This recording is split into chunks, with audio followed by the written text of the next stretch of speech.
السلام عليكم ورحمة الله وبركاته. الحمد لله وحده والصلاة والسلام على من لا نبي بعد أما بعد فأعوذ بالله من الشيطان الرجيم بسم الله الرحمن الرحيم واعتصموا بحبل الله جميعا ولا تفرقوا صدق الله العظيم. সর্বজ্ঞ সর্বপ্রথম শুকরিয়া জ্ঞাপন করি রব্বুল আলামিনের প্রতি। তারপর পরেই যিনিকে সৃষ্টি না করলেই 18,000 মাখলুকাত কিছুই সৃষ্টি হতো না। হুজুরে পুরনূর সাল্লাল্লাহু আলাইহি ওয়াসাল্লামের প্রতি লক্ষ কোটি দরুদের নজরানা স্বরূপ সকলে বলি সাল্লাল্লাহু আলাইহি ওয়াসাল্লাম। অতঃপর আজ এই প্রতিবাদ সভায় মঞ্চ উপবিষ্ট সম্মানীয় সভাপতি সাহেব এবং দূর দূরান্ত থেকে আগত মেহমানানে কেরাম, সম্মুখে উপবিষ্ট থাকা রসুল প্রেমিক শ্রোতা মণ্ডলী, সকলকে অন্তরের অন্তরস্থল থেকে হার্দিক অভিনন্দন, প্রীতি, শুভেচ্ছা, মোবারকবাদ জানিয়ে এই ওয়াকাফ সম্পত্তিকে কেন্দ্র করে নাতিদীর্ঘ আলোকপাত করার প্রয়াস রাখছে। ওমা তৌফিক ইল্লা বিল্লাহ। বন্ধুগণ, আজ যদি আমরা গোটা পৃথিবী চারিদিকে যদি তাকাই, এই ভারতবর্ষের যদি আমরা বাক্য দৃষ্টান্তে যদি দেখি, তাহলে শুধু একটাই আওয়াজ, ওয়াকাফ বাঁচাও, ওয়াকাফ বাঁচাও, ওয়াকাফ বাঁচাও। কিন্তু কেন? এটা কেন হয়েছে? 1947 থেকে স্বাধীনতার পর থেকে এতদিন তো কখনো এই আওয়াজ উঠিনি। হিন্দু মুসলিম তো কখনো বিবাদ হয়নি। তারা একসাথে কাঁধে কাঁধ রেখে একই বাজারে বাজার করেছে, একই খেতে চাষ করেছে, একই বাসে চলাফেরা করেছে। কিন্তু এ আওয়াজ বর্তমানে কেন? আজ স্বাধীনতার পর থেকে এতদিন হয়ে আসেনি এ আওয়াজ। 2014 থেকে যে অযোগ্য ব্যক্তিকে অযোগ্য ব্যক্তিকে যে চেয়ারে বসানো হয়েছে, যে এমন পৃথিবীতে এমন কোন স্কুল নেই যে ওই স্কুলে সে পড়িনি, তার এমন কোন ছাত্র নেই, এমন কোন সহপাঠী নেই যে তার ক্লাসমেট আছে।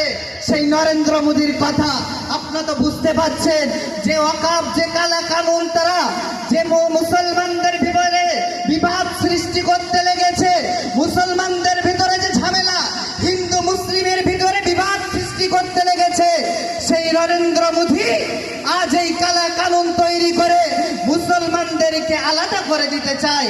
আরে মুসলমান ঘুমিয়ে থাকলে হবে না, সজাগ হতে হবে। ওই দিল্লির জামে মসজিদ আমাদের মুসলমানদের ওয়াকাফ সম্পত্তি, ঐতিহ্যবাহী যে হুগলি সেতু, যার পাশে 14 তলা বিল্ডিং নবান্ন, যেখানে মমতা বসে মিটিং করে, সেটা ওয়াকাফ সম্পত্তির জায়গা। আরে মুসলমান ভুলে গেলে হবে না, ওই যে নেতাজি ইন্ডোর, যেখানে 12,000 লোক বসতে পারে, সেখানেও মুসলমানদের ওয়াকাফ সম্পত্তি। নেতাজি সুভাষচন্দ্র এয়ারপোর্ট, যেখানে বড় বড় সাহেবেরা নেমে মিলেছে সমাবেশ করে, যেখানে নরেন্দ্র মোদী লাভে, অমিত শাহ লাভে, ওই টাকলু লাভে, যেখানে সিএএ এনআরসির বিরুদ্ধে তারা অনেক প্রতিবাদ করে, ওটাও হলো মুসলমানদের ওয়াকাফ সম্পত্তি, যেখানে 86 বিঘে জমি মুসলমানদের নামে আছে। আরে মুসলমান ভুলে গেলে হবে না, কলকাতায় যে স্টেডিয়াম আছে, সেখানেও মুসলমানদের ওয়াকাফ সম্পত্তি। কিন্তু আফসোসের বিষয় একটা, যে গত কয়েকদিন আগে যে ইমাম মুয়াজ্জিনের যে সমাবেশ হয়েছিল, যেখানে আমাদের মুখ্যমন্ত্রী মমতা বন্দ্যোপাধ্যায় যিনি ডেকেছিলেন, আমি তাকে অনেক শ্রদ্ধা করতাম, অনেক ভালোবাসতাম। কিন্তু রিসেন্ট যে কথাটা তিনি বলেছেন ইমাম মুয়াজ্জিন সম্মেলনে, যে যদি আন্দোলন করতে হয় দিল্লিতে গিয়ে করো। আরে মুসলমান, আমরা কখনো ওই মমতার কাছ থেকে এই আশা করিনি।